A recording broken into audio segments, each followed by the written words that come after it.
Welcome all. Thank you all for joining us tonight. As most of you probably know, this is the fourth in a series of meetings, a series of 5 meetings that we set up at the outset to work our way through some of the issues associated with police reform. As I imagine most of you know, it's an enterprise that every community in New York State is required to go through at the request of Governor Cuomo, and we are all required to come up with a set of recommendations. Those will likely be unique to each community to be sent back to New York State by April 1. So I want to remind everybody that we have one more of these regular meetings already scheduled, and that is 2 weeks from tonight on Thursday, January 28 at 7:30. And that is a meeting where we intend to be looking at community policing practices and general communications and outreach to specific communities. That will be the last of the 5 meetings to collect community input. And then we will be scheduling it at some point, likely towards the end of February, a Zoom meeting to present to folks and to present to the community the draft recommendations that are arising. It may be that we have more than that, but certainly as we sort of coalesce around some items that we think will be the logical recommendations, we'll send that back out to all of you for your commentary and have a group discussion about it to see whether you agree or you disagree. I just want to be at pains to point out to everybody that our goal in this mission is to come up with some clear and actionable recommendations to be stapled in the corner for the April 1 deadline, which is not to say that that's the end of this process. One of the gifts we hope of this process is it has engaged all of you and all of us and our police department with the discussion that will be ongoing. And without question, there are going to be some issues we don't get to. There are going to be some issues that engage other problems. For example, likely when we are talking about community policing a couple of weeks from now, there'll be some cost benefit components to that. There's lots of stuff we would like to do, but it costs money. And so that will all be part of the discussion. What I mean to say in sum is that what I hope all of you can help us do is come up with a set of good and actionable recommendations by this April 1 deadline and remain engaged to continue to pursue the work going forward. So I'm going to share my screen briefly to remind everybody of some resources here. If you go to our website at pleasantville-ny.gov, this is the home page. I'm sorry, this is the home page. If you scroll down in the left column, right below the Pleasantville Post's badge, which is a quick shout out, the place to get to our periodic newsletter. Under quick links, police reform, click into that. You get a little summary of what's going on, a report about the next meeting, which is today's meeting, but also in the left column, a series of resources, including the videos from the previous meetings. So anybody who is interested in catching up with anything that they may have missed, you can go and find it here. And then let me also point out, right in the middle of the screen here, we have a dedicated email, which is policereform@pleasantville-ny.gov.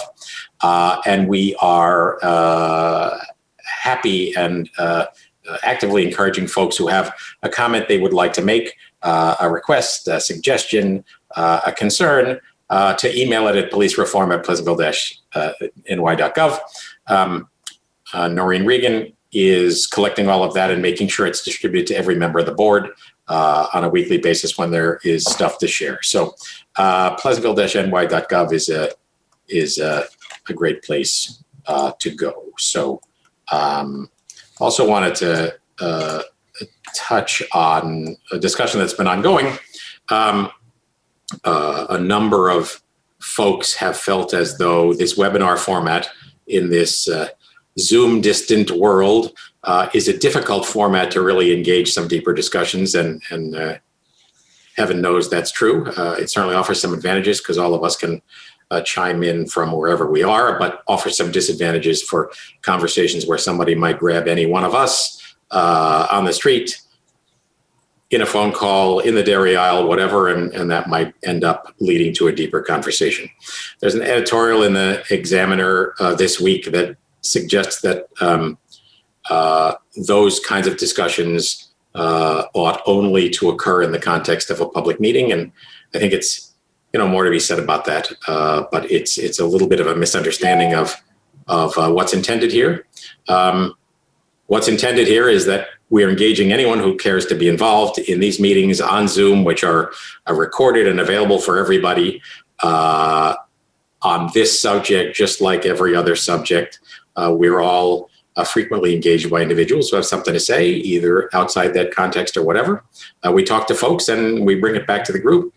The most important thing for everybody to realize is that no recommendations will be made without the chance for anybody who has a comment to make about it to say, hey, I think you missed something, or you think you got it right, I think you got it wrong.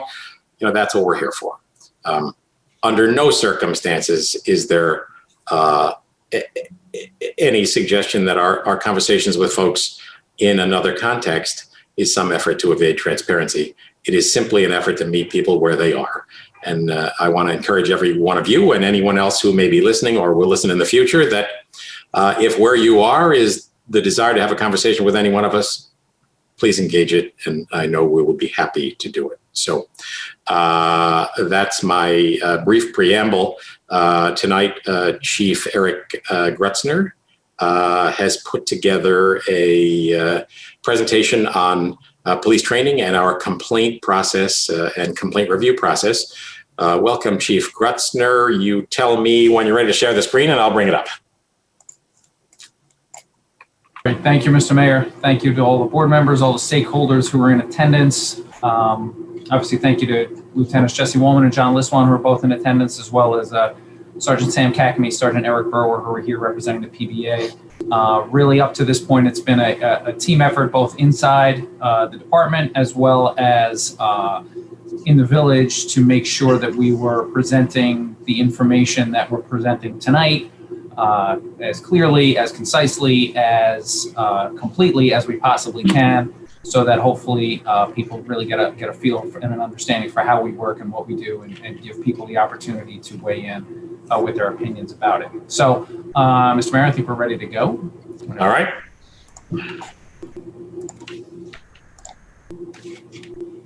There we go. There we go, and we're off. So I'll start with training, and then we'll move on to the complaint process, if I may. So in general, we do training falls under 4 general categories. Training that the officers receive while they're in the academy, an in-service period that they get once they arrive here as newly trained in police work but unfamiliar with Pleasantville, specialty training, and then what we refer to as department training.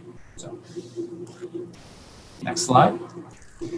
So the academy training, so the basic course for police officers is what every police officer in New York State takes in order to become certified. The program has expanded over time and continues to expand. It originally was a 2-week course when it was first introduced. It is now over 700 hours and a 21-week period. We'll talk in a few seconds a little bit about what's covered and what's necessary there. That coursework and the lesson plans and all of those things are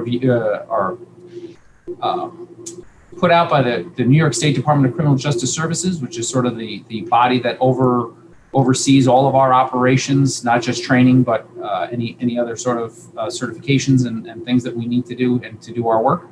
And then the Municipal Police Training Council is a secondary body underneath which makes sure that the training that the officers receive is current and timely, it's relevant, it is appropriate. So that's a group of former police executives and other people who make sure that the curriculum is as up to date as it can be. And then once officers have graduated the academy. They received a certificate, so they are certified as police officers in New York State. Theoretically, with some civil service issues still to bear out, but in general, once you're a police officer in New York State, you can be a police officer anywhere in New York State. So we do have some officers here who didn't necessarily go through the same academy as some other officers. Most of us go through the Westchester Academy, which is in Valhalla on the Grasslands complex, but we have had officers who've gone through the Dutchess County Academy or other academies and then transfer in. I'll take this opportunity just briefly to talk about our hiring process. Hiring and recruitment is a very large topic now within Westchester County. I just today was on a Zoom call with the other chiefs discussing recruitment and how we can potentially expand the pool of candidates who apply for the job, who we have to choose from to hire the job. It is a civil service position. Civil service protections automatically mean that we're going to have limited choices on who we can hire. So we're trying to balance out sort of making sure that we get the best possible candidates from the most diverse group possible. And that's ongoing work, not just here in Pleasantville, but in Westchester County. We're working with the Department of Personnel. We're working with State Civil Service, everyone to try to expand that and make opportunities as readily available for everyone as they can be. College is not a requirement at this point in New York State. All you need is that's fine. I'm gonna keep going. All you need is a high school diploma or equivalency degree. However, different departments are allowed to hire and choose their candidates as they see fit. So although it is not a requirement to have a high school diploma, college, there is usually most candidates now as they come forward have some college, an associate's degree, or in all likelihood, a bachelor's degree. So at the academy, like I said, 21 weeks, the officers are there. The Westchester County Academy is a 9-to-5 academy, Monday through Friday. And over those 700 hours, here's a list of some of the topics that are taught. Some of these, the physical fitness is done almost every day. It's not just a 1-week session. The emergency vehicle operators course is a specialized course that, all the recruits go over to when I did it, it was at the Playland parking lot. So we had to have a lot of room to drive the cars around, and we learned sort of how to handle the vehicles and drive them and operate them safely. Next slide. So those are some more of our, the first slide was really kind of the core concepts and core parts of the curriculum that really haven't changed. This slide sort of reflects some of the newer concepts that have been integrated into the training that all the officers receive as they come aboard as police officers. And obviously, like we talked about, that Municipal Police Training Council recognizes that the work is changing, the people that we're dealing with are changing, the expectations are changing. And so those changes are being made so that officers are prepared when they get on the street to be as effective and as responsive to the public as they can be. Okay, next. So the second type of training is what we call in-service training. Originally, this was 1 week of training that came during the academy also, and then there and was also attached after the recruit graduated. We don't do that in-service week anymore in the academy. So this is all once the person has already been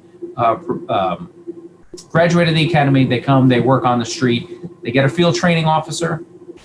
So if you're a new officer, if we hire someone who comes off the civil service list and they are brand new to policing, then they're going to get 24 days of training with a certified FTO, field training officer, to learn as much as we can possibly give them about not just police work, but police work here in Pleasantville. So if you're a transfer, if you have police experience, if you've been on calls before, if you've walked into people's homes or performed traffic stops or done these things before, we limit that to 12 days. Obviously, there's always the possibility that if necessary, we can extend that period for an officer if we think that they would be well served with some more time with an FTO. But in general, that's proven to be enough time for everyone to get a pretty good handle on what's required. It's not just necessarily how to handle calls, but the streets. We want officers to be comfortable that they know where they are, and they know how to get to where they need to get to. What our processes are, what our forms are, form completion. We get to use this opportunity to show them where the hospitals are. We take this opportunity to show them where the preschools are. We take this opportunity to introduce them to as many people as possible, and just give them as solid a foundation as they can before they're out on their own in their cars by themselves, policing here in Pleasantville. But the way this department runs, even if you're alone in the car, you're still in all likelihood going to be responding to just about every call with another officer. We don't have partners as two people riding in a car together, but when working on the shift, that's your partner for the day. So we definitely, even after 24 or 12 days, that person's not cut loose on their own to handle themselves, and they'll still have a senior officer with them more or less every step of the way. Next. So specialty training is training that we give officers so that they can complete their duties. A lot of the things that were listed on that academy training is helpful for the basic level of work that needs to be done, but there is training for specialty tasks that have to be accomplished. So patrol officers will go to radar school, so they're certified to run radar guns and use that to do speed enforcement. Crisis intervention is a 1-week school, which we talked about a little bit in the last meeting. Becoming an instructor to instruct other officers in different topics is a 2-week school that people go off to either at the academy or at some other location. Detectives have a whole group of other schools that they go to, whether it's criminal investigator school, crime scene processing, all those things, so they can do their jobs.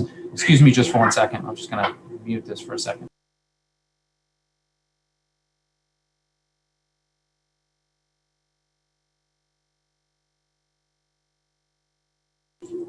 Apologize for that. So each one of these schools is, we make a determination, myself and the lieutenants, usually based on availability of the schools, on the needs of the department, on the benefits that we think we can get out of these schools to send people to these different opportunities for training. And then it includes different conferences or workshops. The State Juvenile Officers Association has a conference every year. It is an incredibly it's informative in the classroom, but it's also, so much work and so much is accomplished, and you learn so much from being with people for an extended period of time and talking to them and hearing what challenges they're facing and how they're addressing the issues that we share. So those types of conferences and workshops are also included in what we would call specialty training. And then next. And then last is the department training that we conduct on a regular basis. We have some certifications or some requirements that require us to train once a year, twice a year, every other year to basically remain proficient in the skills that we might need. So our firearms qualification falls under this. At that time, we do use of force training. We do response to active shooter situations. And again, to break it down quickly, the response to an active shooter continues to evolve from when it really started back in the 90s to today. The tactics have come and gone. We've tried new things, and it turns out that wasn't as appropriate, wasn't the best way to do it. And so every year we're having the opportunity for the trainers that we have inside this department, the firearms trainers, to work with the people who are on the street who may be responding, and to make sure that we are doing things as safely and as effectively as we possibly can. We certify in first aid and CPR, the use of the defibrillators that we carry in the cars every year, the Narcan that we do requires training so that we can administer it. It's a very simple training, but it is training still so that we can administer the Narcan if necessary. And then things like de-escalation, communication, anti-bias training. Those are trainings that, well, we can move on to the next slide.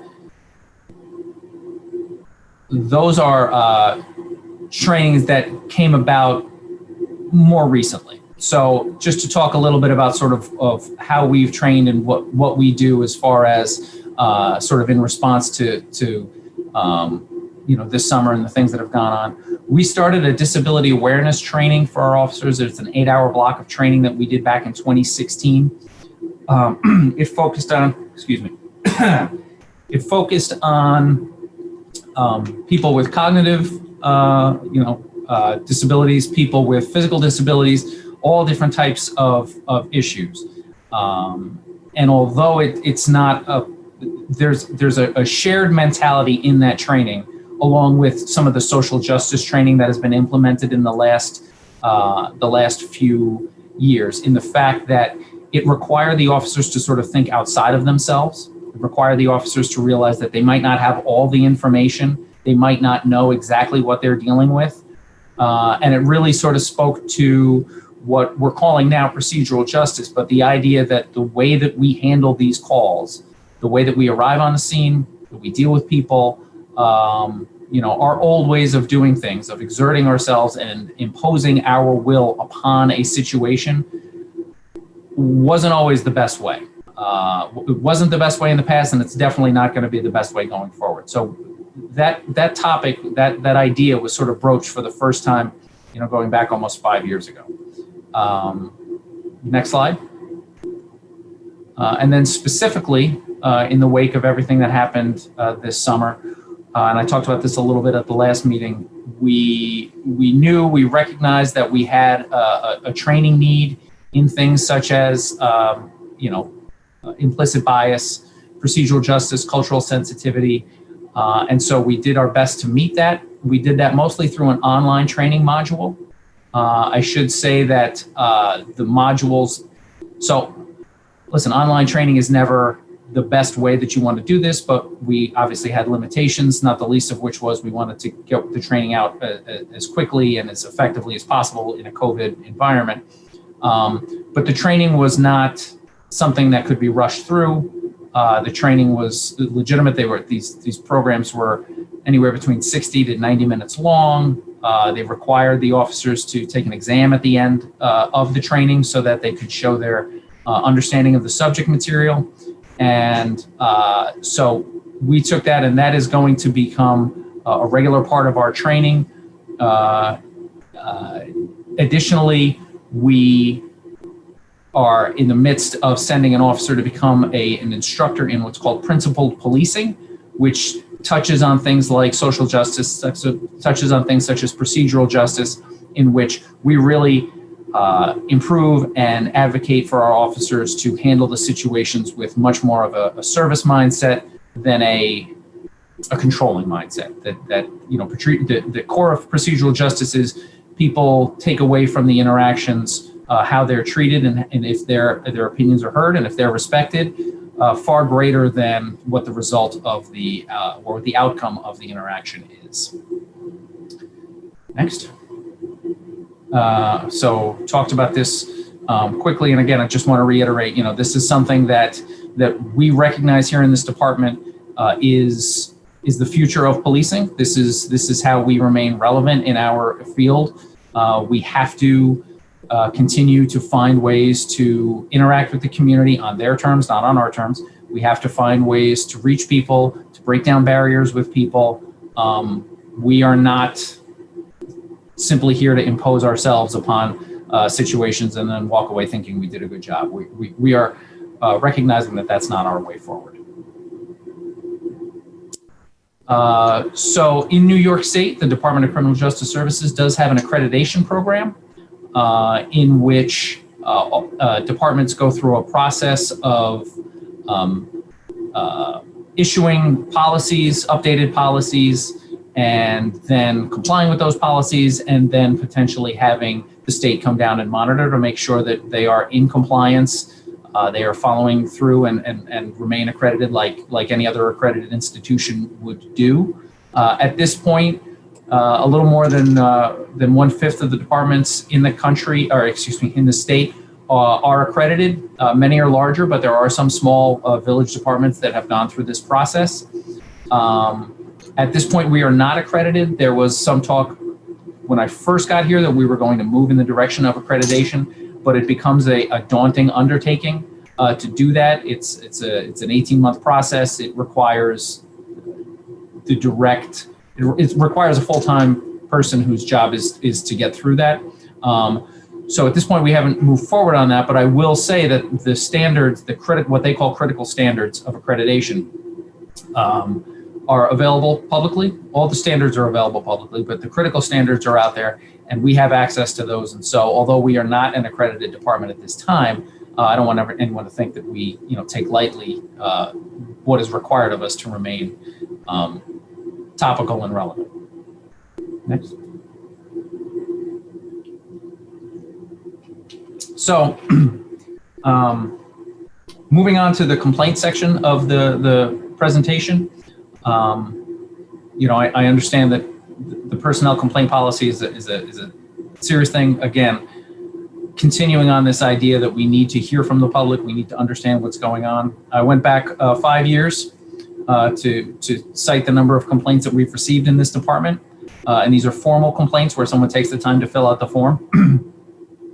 And you'll see we're averaging 1 to 2 over that 5-year period. That's typical. That's not an anomaly. I mean, I would love to say that I drove our complaints way down, but that's about where we've always been. Typically, some years and some situations and some things have happened in the past in which we've had more, we've had less, but this is pretty typical.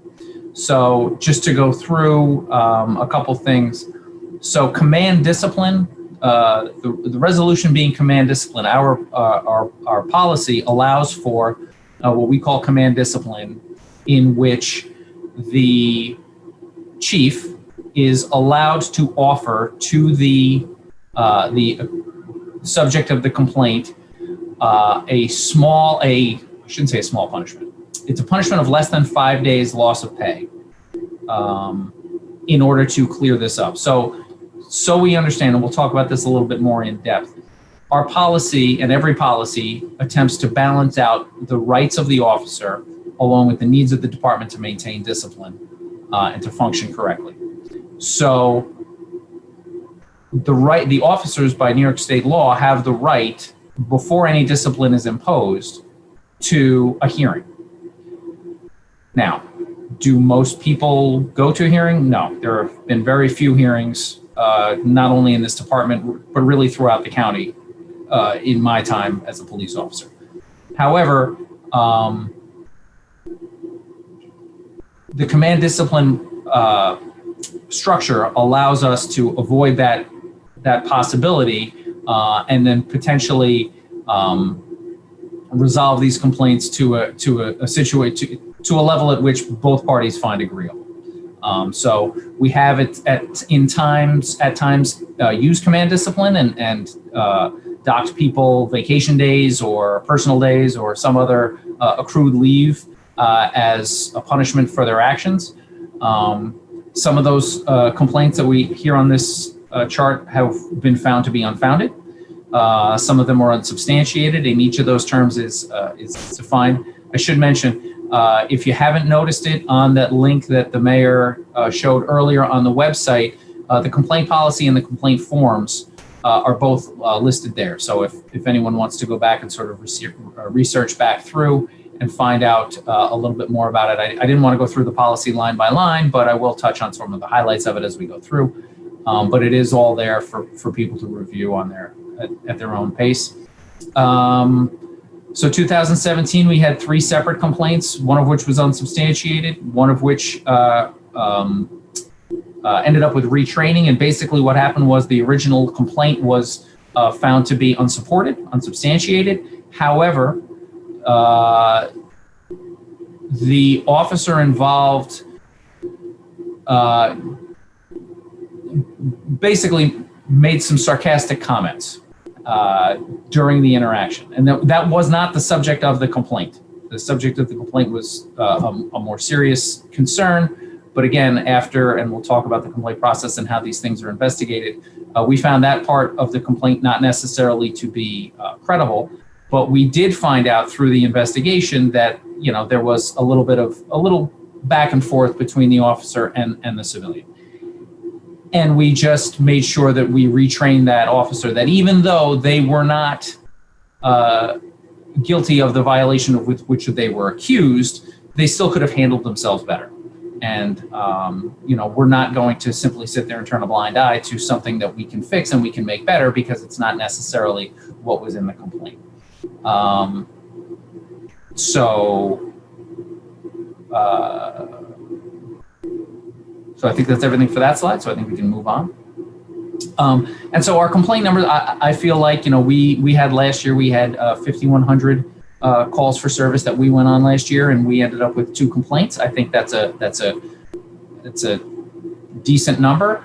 But even in those years where we had 0 complaints, we understand that the formal complaint process, because we don't have any necessarily complaints that come in through the formal complaint process, that doesn't necessarily mean that we're doing everything right.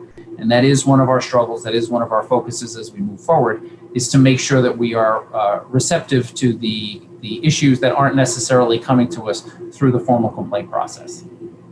So next.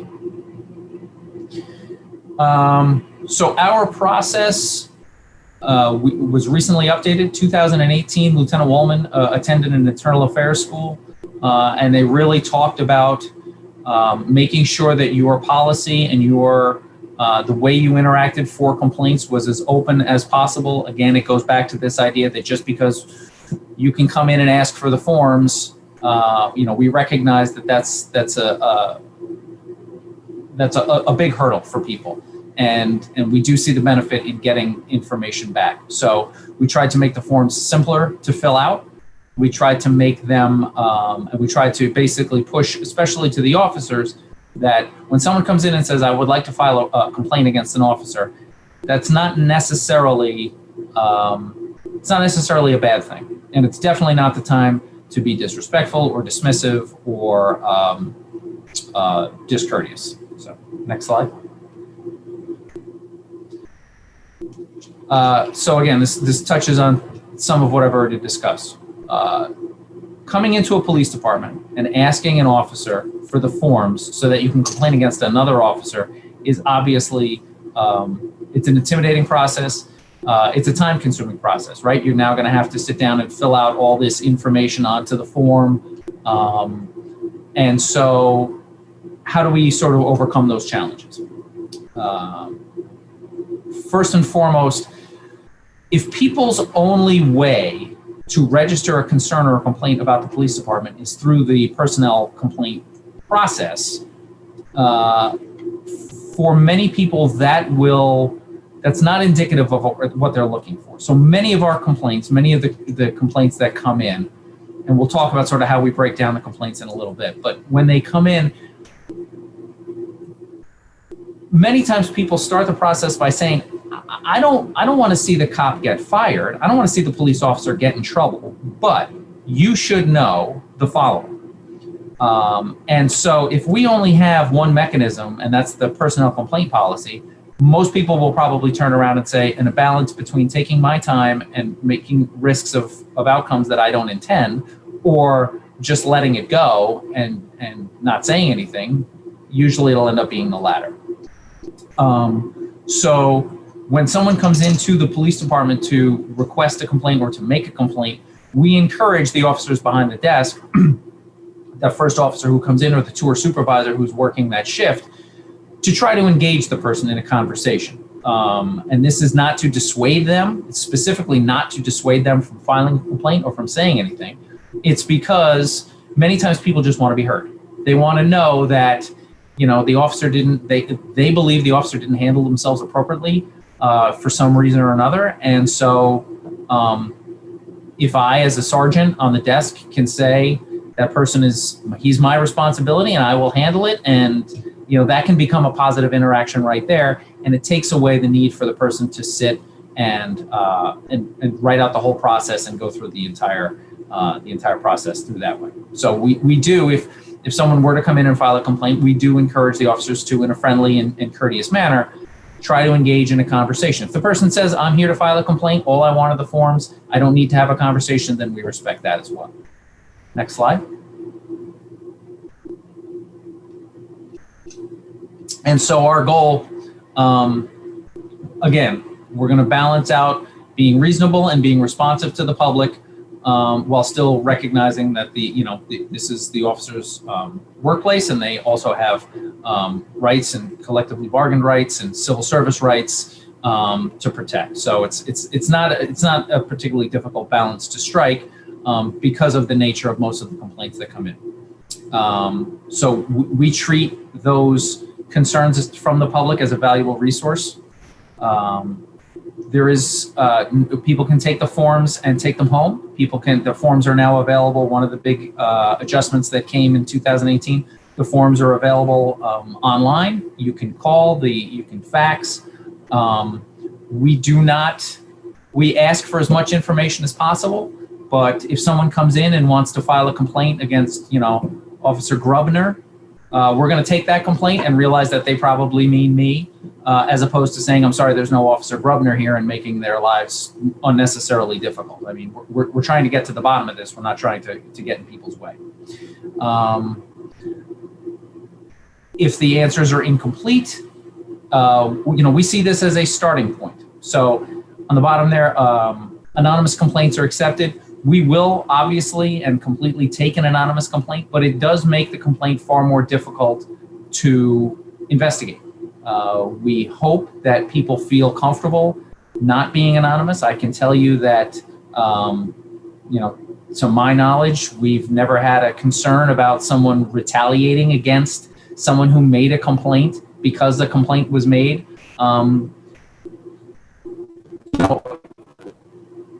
Officers get complaints.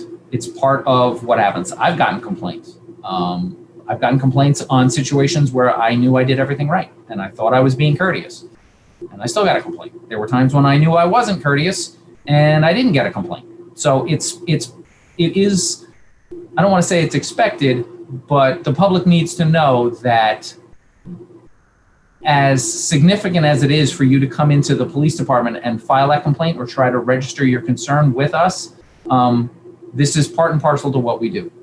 We're a public service agency, and therefore things are going to go bad. And if there's a readily apparent way or opportunity for the officers to improve, then we absolutely want to hear about it. Next slide, please. So to that end, just to touch on a little bit, my policy as chief has been, and it does happen at times where people call up and say, I'd like to file a complaint. And if they are steadfast in filing that complaint, then we hand them the paperwork and we assist them as best we can. But we also provide them with the opportunity to have a conversation. So many times people have called up and said, I need to file a complaint against this officer. And after a few minutes of talking, I can either explain to them what the officer did and why, maybe perhaps what their motivations might have been, or what the situation might have been that the people didn't understand.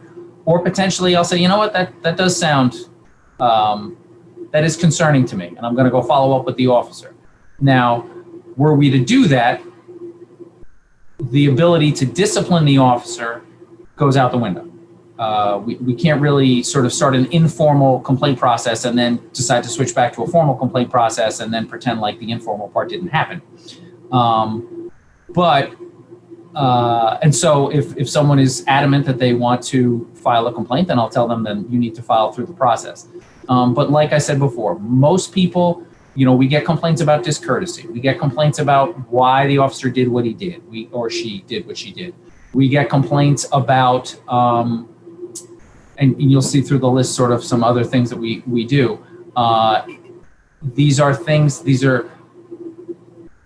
the vast majority of complaints require or are looking for, the vast majority of complainants are looking for corrective action. And sometimes we can, again, without trying to short circuit the system, we can provide people with an opportunity to be a little bit more responsive than just simply handing them a form and asking them to fill it out. And again, when I do get this informal feedback, it's key to know, we're talking about complaints, we're talking about officers and their actions, but many, many more times than not, people contact me to thank me for the actions of the officers or to tell me how impressed they were with the way a situation was handled. So I don't want people to think that every time I open my email box, it's just filled with people complaining about the officers. It's definitely not the case. I should say, you can go to the next slide. I should say, I've said this before, I may have said it in one of the other forums. This is, I can let people know that this is a tremendous group of people who work here. The men and women working in this village and serving this community are professional. They are responsive, they care. It is the best group of people, top to bottom, that I have ever worked with. And I am very lucky to be in this position and to have this group to lead and to have them out on the streets doing things. Police officers do a lot of work in ways that I don't see, and the lieutenants don't see, and even the sergeants necessarily don't see. There's a lot of good work that goes on here, and we definitely appreciate when we get that positive feedback. So, again, sort of continuing this idea of the context by which we receive complaints. Police work is very much a profession, and so I understand concerns that people raise in that if I make a complaint, we'll go with a serious complaint, who's going to investigate it? It's going to be other police officers. And so is there then for an inclination for us to cover things up, or to sort of only look at the officer's point of view and not look at the civilian's point of view? And I can tell you that even in the situations where I have inflicted a punishment on an officer, invariably it is a positive process. The fact is, I have gotten complaints. I have lost time on this while I've been working here. I've lost days for things that I have done or things that I have failed to do. And professionals learn from that and they move on. I'm not saying that everybody believes that all the punishments that I give out are fair. I'm not saying that everyone is happy that they're losing time, but this is part of what we do, and this is part of how it goes. I have done my best to make sure that both myself and the lieutenants are try to be reasonable and responsive, but we really don't circle the wagons. If we ever had a case where we thought we might need to circle the wagons, then that's probably the perfect time to let some sunshine in. Every member of this department, every man and woman who works here has worked to build the trust of this community, and we take that seriously. So although it is currently very much an internal process, there are still standards that we adhere to and abide by. Okay, next slide. So this quote I found online, and if anybody notices that recognized it's spelled wrong, it's actually from an Australian website, but I thought it was the best version, so I went with it anyway. And they spell recognize differently there. So just to go through this quickly, I mean, we take our role as professionals very seriously. It does potentially, like all professions, whether it's teachers, whether it's lawyers, doctors, or nurses, we have our culture, and we have our the way that we necessarily do things. I do believe that it's difficult for people not in the profession to judge. I'm not talking about serious violations, but it's difficult for people in the profession. Who judges what a professional does? It's usually other professionals in that same profession who will judge the actions internally of people. So I very much, I should say this, probably should have put it in the slide. I recognize and respect a great deal that the Board of Trustees serves as our police commissioners. They have the responsibility and the privilege of oversight, and I take that very seriously. I'm a big believer in our system that the police is always subject to oversight from civilians. But, kind of going back to that last slide, we're not, if the thought is that, you know, if I go in and talk to the police chief, all he's going to do is cover it up or throw a rug over it or dismiss it or something. That's just not how we operate here. That's not how it's done, and that's because we take our professional responsibilities, excuse me, very seriously. Next slide, please. So progressive discipline. This is not simply part of police work. This is done in just about every field and every industry, and it's the idea that as when we find that there's behavior that is not to the standard that we are expecting, then we start with the smallest punishment or the smallest redress that we think will correct the behavior. And if that proves to be insufficient, we continue to move up with more and more severe punishments until such time as the decision has to be made that this person is just not getting it. The important concept about progressive discipline, in my opinion, is that for most complaints and for most situations that people want to come in and speak to myself or a sergeant or one of the lieutenants about the conduct of an officer, we're not going to be looking at termination. And so we see this as an opportunity for growth, and we see this as we don't have, considering people's livelihood is not at stake. You know, like I said before, everybody says, "Oh, I don't want to see the police officer get fired." The police officer is not going to get fired. Very rarely on complaints that come into this department is termination off the bat. Is termination an option? Unless this is a situation in which we've seen this before, we've tried to correct it, we've documented all those corrections, and the officer's just not getting it. So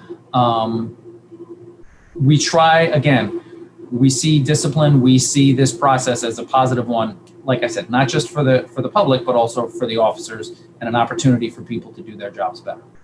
Next, please. Thank you. So let's say we have a situation where someone comes in and they say to the officer at the desk, "I would like to file a complaint."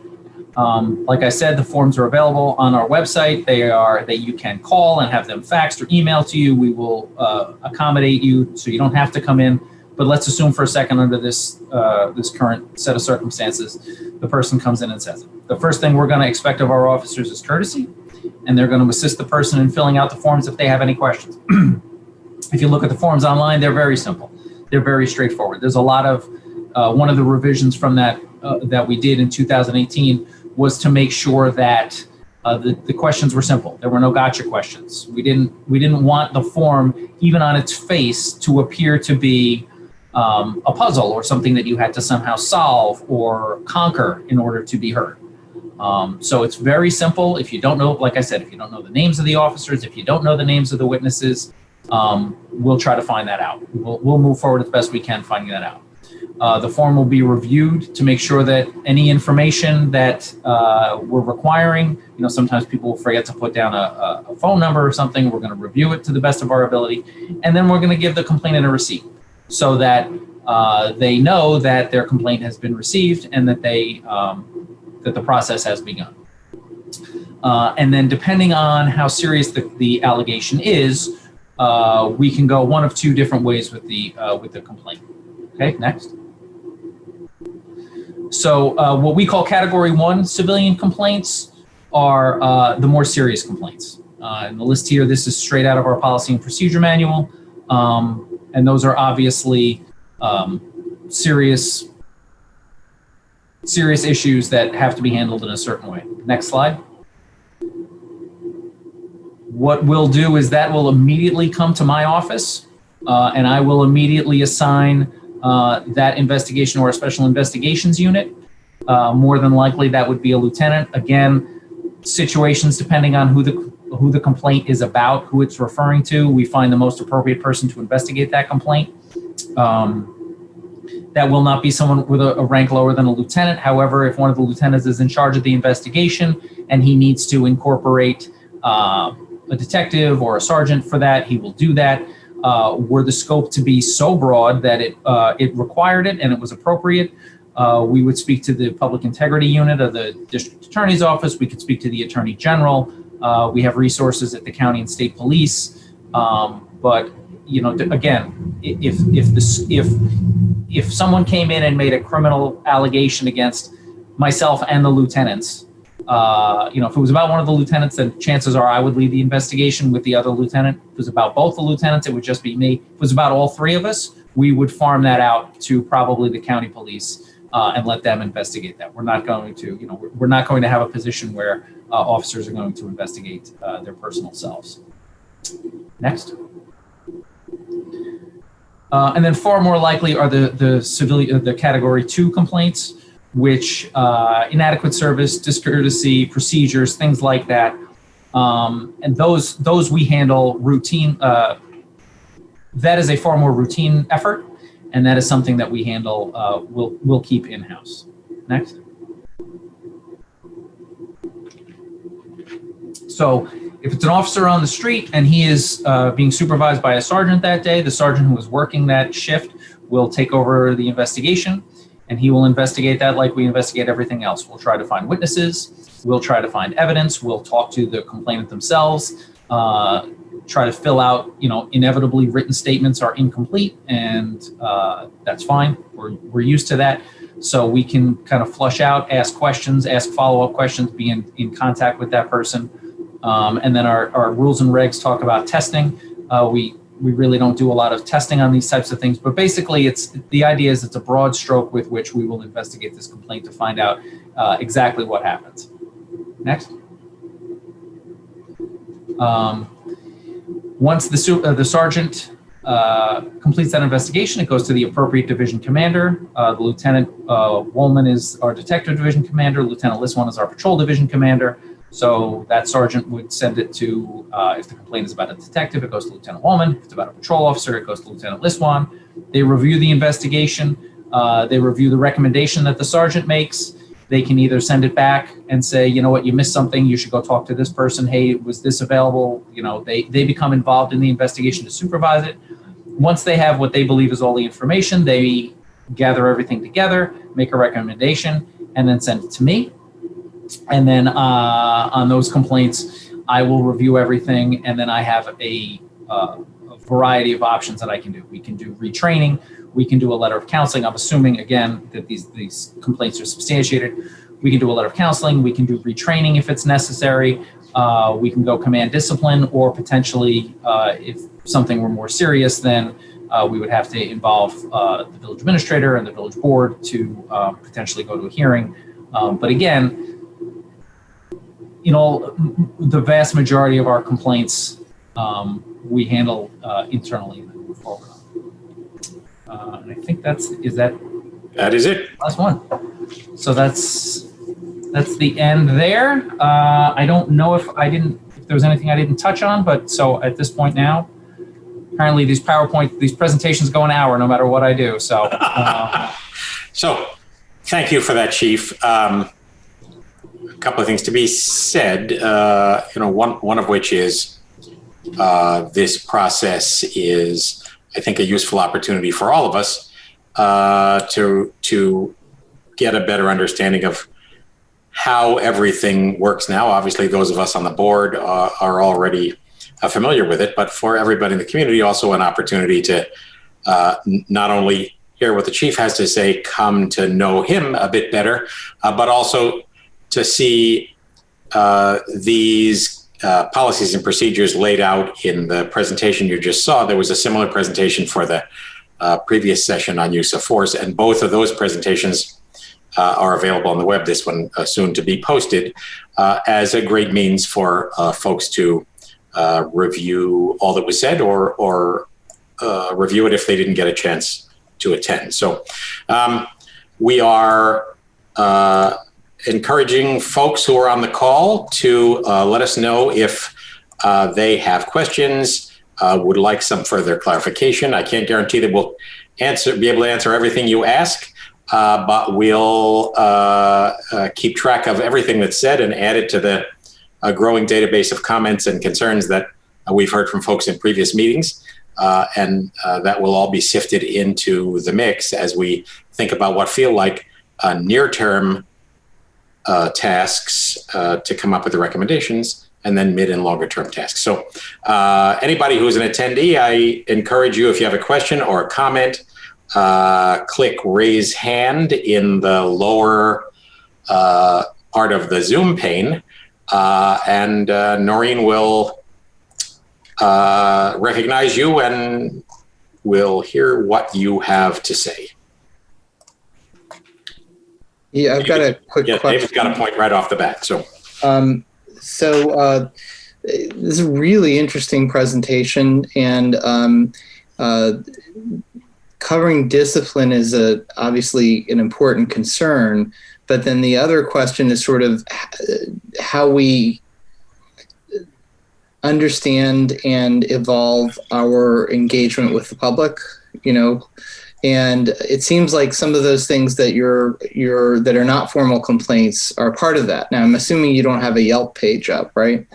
So the question is, how do you sort of systematize this ability to understand how you can optimize the way that you create best practices and optimize the way that you engage with the public in general when it's not a disciplinary issue? Sure. So, I think that's something that I would look for the board's assistance on, sort of what we think. I would be,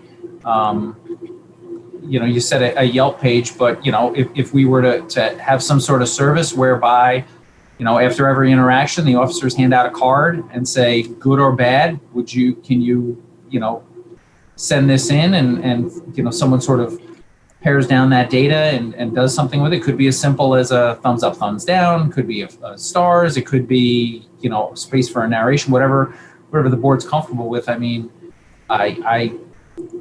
think in this day and age, sort of, again, that Yelp analogy is a great one. This is how we find out sort of what we're doing. And so something where everyone knows that they can go in at any time and sort of put that in there. We already sort of deal with the idea that sometimes people will be unhappy with the situation or will be unhappy with us, and therefore could potentially put in bad reviews. But, sometimes bad news is good news, and we have, I'm not concerned that we're going to be flooded with fake emails from people or fake reviews. So I would absolutely support that. Thank you, Chief. All right. Any other comments from board members or any of the chief's colleagues? I have one. Oh, go ahead, Nicole. You go first. Yeah. Okay.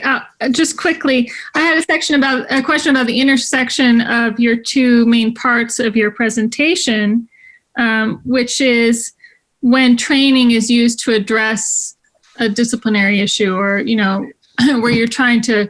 So that seems like a test case scenario.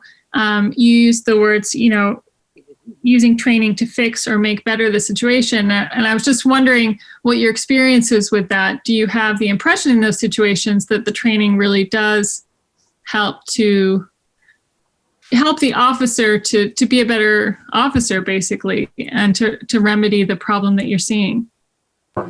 So, I think any kind of training, wherever it is most effective when it's tied to some sort of real world situation. So if we have an officer who, again, sort of the limitations of some of the trainings that we've done, when it's presented in such a way, if it's presented positively, and there is a recognition that there was a deficiency, yes, I think 100%. When we don't quite have those, if I have to convince someone that they made a mistake, the training usually tends to, we get a little bit less immediate compliance. But I think that's the same with everything. I've told people many times, if we get complaints about people and their activities, the first best thing you can do is come in and say, I realize I made a mistake, and I'm willing to take the punishment, but I understand there's going to be some sort of consequence, for lack of a better term. And so that training sort of, when people recognize that they've made a mistake, then usually that's a big part of the training right there, is to get them to understand the mistake that was made if they don't understand it already. But in general, I'll say this. Yes, that training does tend to stick. And on the flip side of it, when we talk about progressive discipline, if the training doesn't stick and we have to go back, well, we've already kind of told you nicely. We've already sort of explained to you why it is you can't do this. And so now if we're not there, if we're not getting the compliance we get, that's when we can start to relook at these things. But in general, the retraining it's usually not formalized training. It's usually not, okay, we're going to send you away for a couple of days to a school regarding this. It's just sort of, hey, sort of let's get back inside our lane and do things the way that we're supposed to. Okay.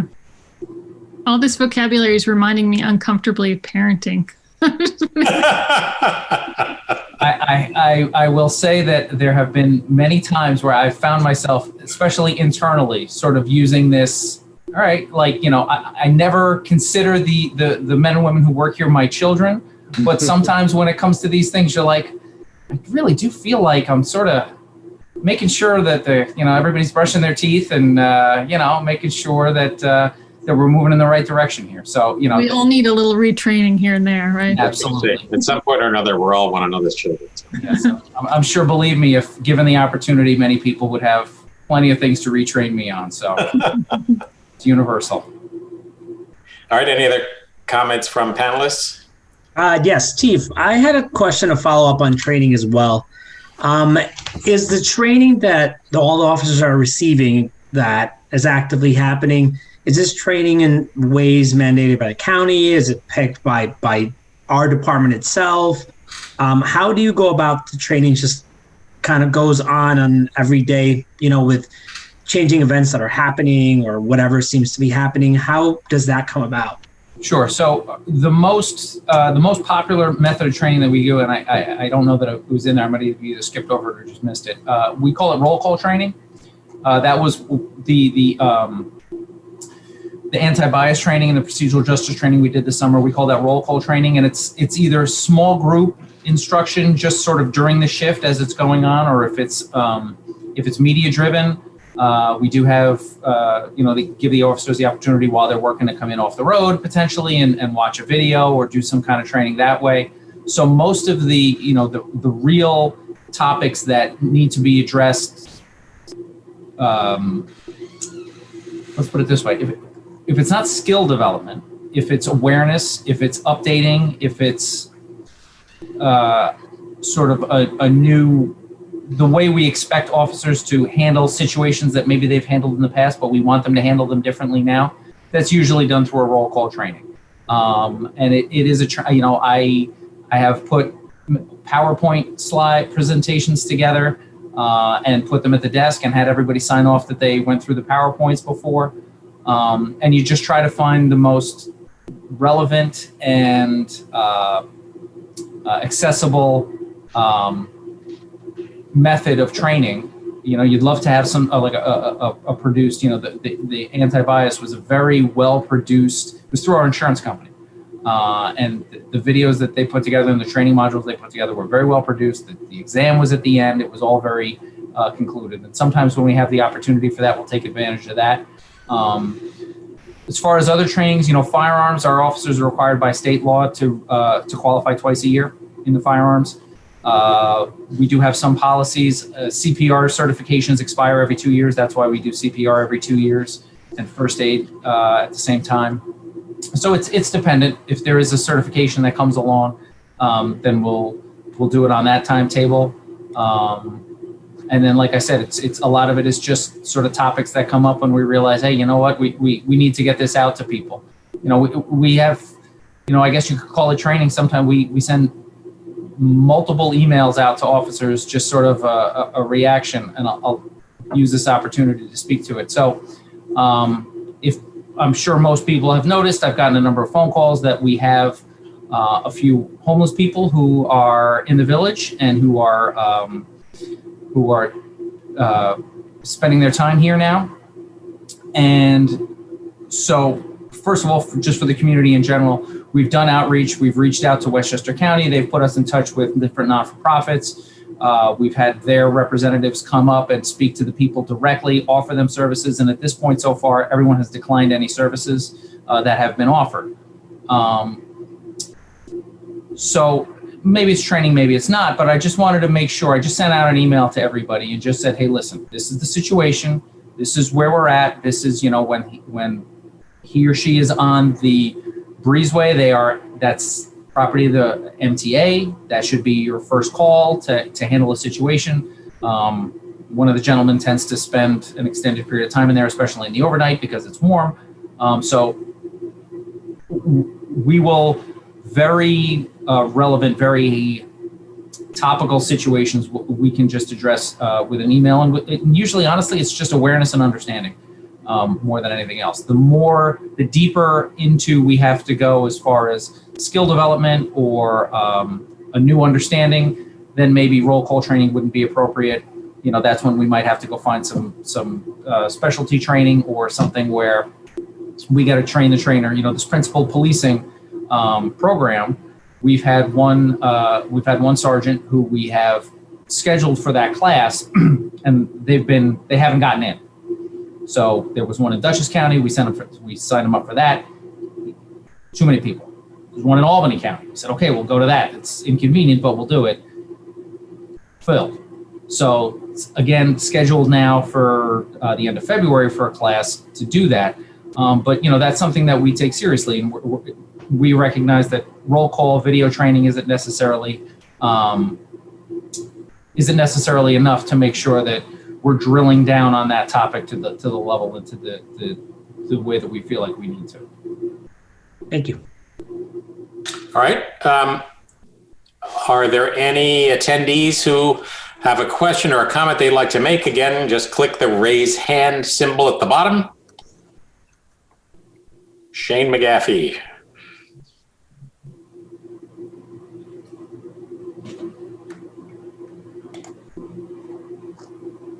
All right. Welcome, Shane. Unmute yourself. And start video. We've got you. Okay. Chief, thanks a lot for the presentation. Oh, it's still muted, it says. No, we hear you. Okay. Okay. Chief, thanks for the presentation. It was really good. I appreciate all the information. The one thing I just didn't quite understand was the accreditation part. I wasn't quite clear on what we would get out of it, short of a few more things potentially being posted publicly. So, at this point, the choice to become an accredited department is not mine. It really comes down to the board's decision whether or not they believe that the resources that would need to be expended to get to that point are worth it. I included it in the presentation also just to let people know that we do have opportunities to follow accreditation standards without being fully accredited. So, like I said, it's a time-consuming, it's an expensive process that would potentially become a board decision whether or not they were willing to do that for. And if that was a conversation, I'd happily sort of chime in with my opinion on it and more specifics on what would be required. Well, let me chime in on that. It's a subject that has come up periodically over the years that I've been involved in. Just as the chief said, it's. I think it's fair to say that it is a desirable goal for sure. And if it were, if we clearly had plenty of resources to achieve it, I think we already would have done it. But as the chief indicated, it's quite an undertaking. I think a worthy undertaking, but one that comes along with a fairly significant cost, especially since for that period of assembling the dossier, so to speak, to meet the standards, you've got somebody mostly full-time working on it. So, as the chief already indicated, thus far, we've been inclined to say, let's track what those standards are. Let's understand what kinds of best practices are out there. But at the moment, for a department of our size in a village of our size, it's hard to devote the resources to get the accreditation through the official system. Doesn't mean that we won't do it in the future. And honestly, part of the reason we included it tonight is that that's obviously something in this kind of initiative that we should look at again. But it's easier for a much bigger department, which has a bigger administrative team just to begin with. So that's where we are with it. Okay, thank you. Anybody else? Hands raised, comments, questions? I just pulled in KTN Telema. Welcome. Oh, hello. Sorry, my computer just did some funny thing where it rejoined. So I didn't touch anything in fear that I might lose you guys all. All right, we hear you fine. If you could give us your name and address for the record. I'm Ketian Telemac. I actually work with Legal Aid in Westchester. I don't have a Westchester address. Thank you for joining us. No, I'm glad to be here. I guess my question is kind of twofold, and I don't know if it's because I missed something or because it just wasn't stated. So correct me if I'm wrong. But are there any civilians that that participate in the complaint review? So, go ahead, Chief. Okay. So at this point, it does go back to the minor complaints, the what we call category 2 complaints about discourtesy and things like that. The answer is no. But were we to once we were to go beyond that into the scope of more serious complaints, then yes, there would be participation of either the board members or Mr. Morrison.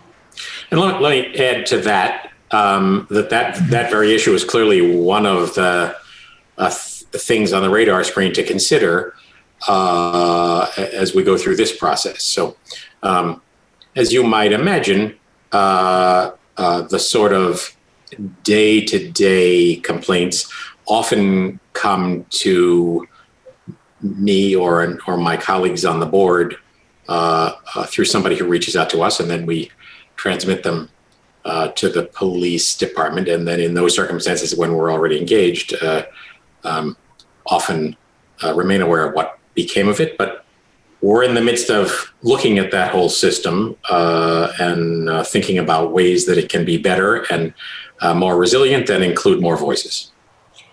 Okay, that's definitely helpful.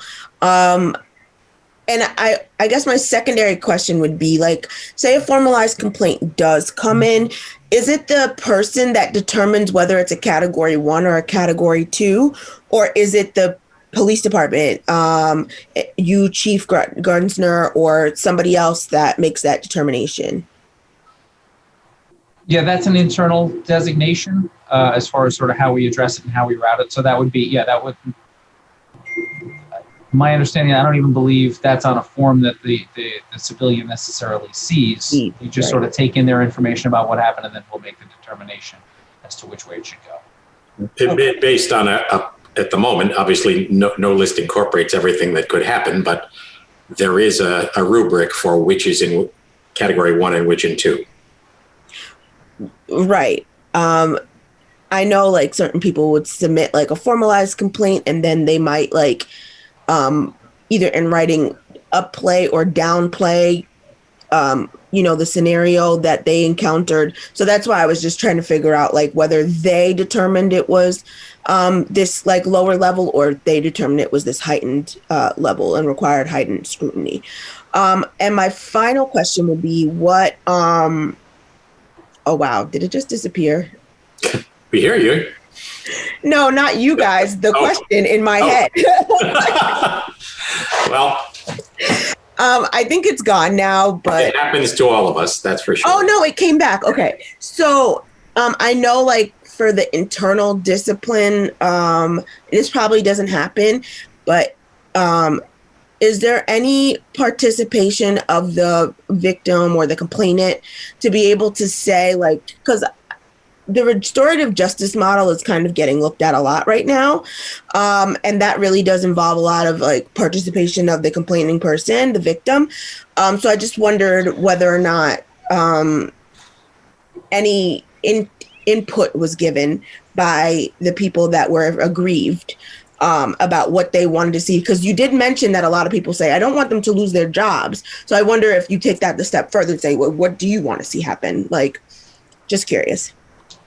At this point, no. We have in the past facilitated communication between the officers and the people who were who made the complaint, if it's appropriate. You know, like I said, if an officer comes in and says, you know what, I know I made a mistake, and we say, well, do you want to apologize? Do you want to speak to the person? We would facilitate that if that's to the liking of the complainant. And I think that's a great idea as far as, you know, incorporating restorative justice into the process when it's appropriate. It goes to your earlier question as well about the folks who are involved in either adjudicating these matters or reviewing the results of them. So, you know, one of the things that we've also been talking about, and it engages use of force and a whole bunch of other things, is the idea that we would like to ramp up our data gathering capabilities.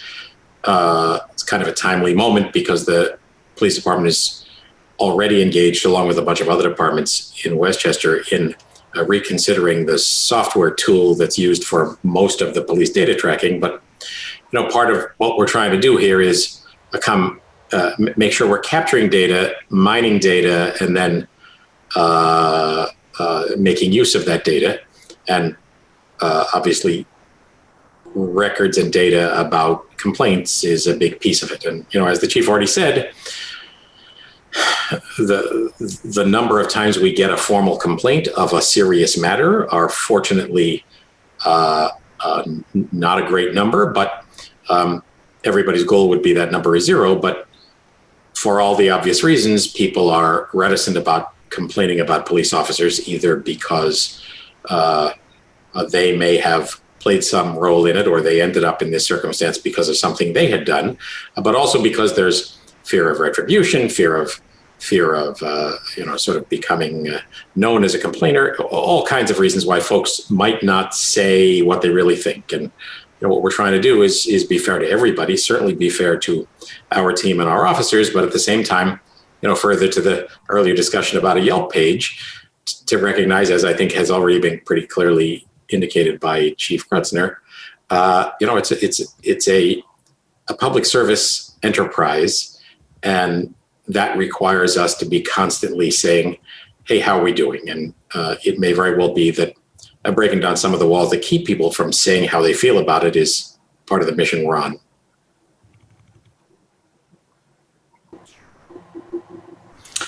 All right, thank you. Anybody else? Hands raised on any subject?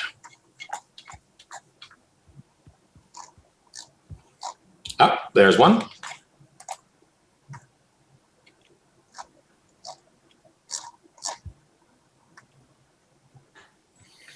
Michael Pepard, welcome. We already know your name. If you'd give us your name and address just for the record.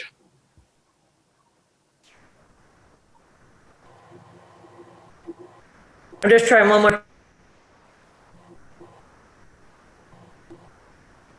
Sorry, can you hear me now? Yes, we can. So, Michael Peppard, 56 Brentwood Drive.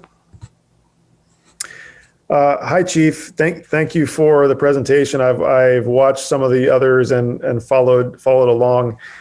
And I guess my question is about a comment about kind of handling the emotions of an encounter.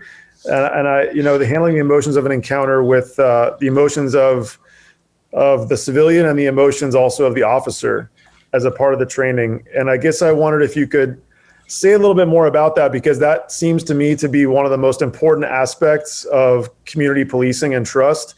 I'll just briefly say for myself that I've had very few encounters with Pleasantville police and very few encounters over my life with police, but the ones that I've had, especially something like getting pulled over, or a couple other times, I've been really surprised at how heightened my own emotions got, even when nothing had gone wrong, just because of the possibility of violence, the possibility of force. And I say this as a tall white male who feels relatively confident in the world. So I guess I'm just wondering if you could speak to that aspect a bit more. Like, how do you train your officers to manage the emotional content of these encounters? Does that make sense? Sure. Yeah, absolutely. So, and in fairness, you know, if when I get pulled over, my anxiety level goes up, and you know, we do understand that this happens. I mean, and to your point, I mean, I have no reason to think that I won't have a positive interaction when I get pulled over by somebody. But it's a naturally occurring situation. The first thing we have to train our officers on in those situations that we tell them is, you know, to understand where the person's coming from, and that if you end up with someone who is emotional, you know, the struggle, and one of the key components to most of this training is you can't control someone else if you can't control yourself. And so it's constantly our goal, because it's what we need to do to accomplish our goal, but just in general as people also, is to bring people sort of down from that, whatever the situation, whatever the interaction is. So that goes to a lot of awareness, first and foremost, recognizing what we're doing. And then part of the training too is also sort of what we're saying. And the idea that, you know, I have said things to people, and I've had things said to me where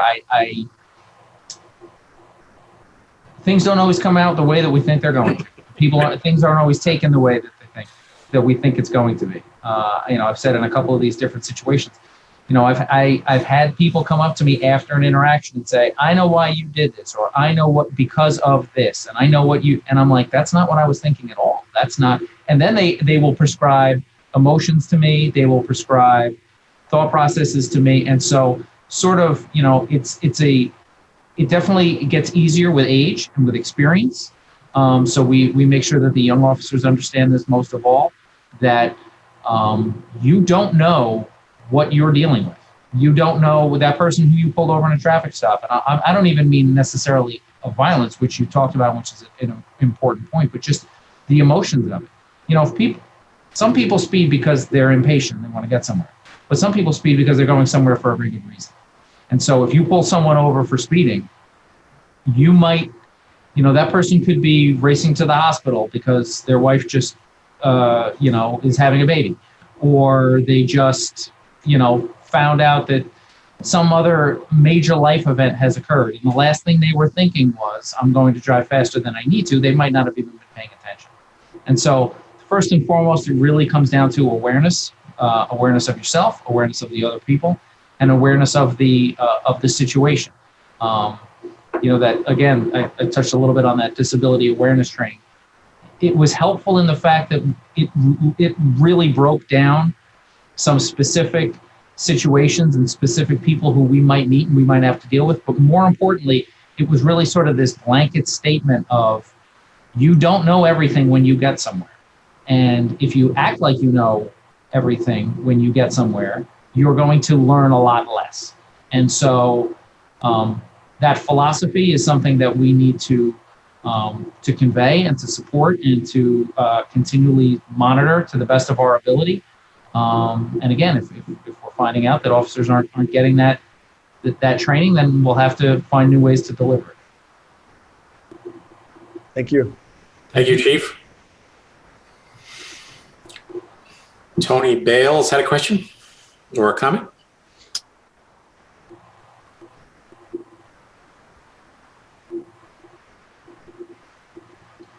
My audio. Hi, Tony Bales here. Can you guys hear me? We can. If you could let us know where you're from, that'd be great. Sorry. Yeah, I'm at 80 Old Sleepy Hollow Road. Uh-huh. And one is a comment about complaints, because I know we've talked a lot about the complaints and that there are very few. Consumer goods industry, when we get 10 consumer complaints in food or any consumer products, we always assume there's tenfold of that are really actual complaints. Given the potential repercussions and the potential fear, I think, of people actually complaining about a police officer, I would guess, that the actual complaints would be a lot higher than even a tenfold increase. And I don't talking specifically about our Pleasantville police, it has to do more in a broader context. So to me, what that concludes is that we absolutely need to get a really good process of getting complaints in from the people and having this conversation so that we understand what they mean, what are they saying that was wrong against them? Because frankly, and I'm older, I'm educated, and I would never file a complaint against a police officer because I would definitely be afraid, to be perfectly honest. Okay, so I'm sure my friends are in the same camp, and I think there's a huge population along that. So I don't want to beat that but I'm thinking through options, and I will certainly share it with the chief. The second part is I wanted to ask about skills, trainings of the police officers. The skills that are really, I feel, critical, and we've heard about it, is logical thinking, critical thinking, active listening, asking questions rather than assuming. I mean, are these kinds of training happen? I mean, that's what happens in corporate world. When we want our employees to really take ownership and make the right decisions on the spot, I mean, critical thinking is very important. You need to know what is this person doing? What am I seeing? What am I assuming or really seeing? Am I really listening? All these are very valuable. So are our police officers having this opportunity to get some of this training? Because frankly, if they're with a high school diploma and 6 months later they're a police officer, there's a gap. In my mind, they definitely need a lot more training. So, understood. And again, just to touch on that last thing that you said, it is very much a balance right now in our profession as far as raising educational standards. I know that's not part of this profession or part of this presentation, but raising minimum. Everybody would love to say, let's make sure that our officers come with education and life experience because they're going to be dealing with a diverse population and diverse situations out on the road. So we would love to have that.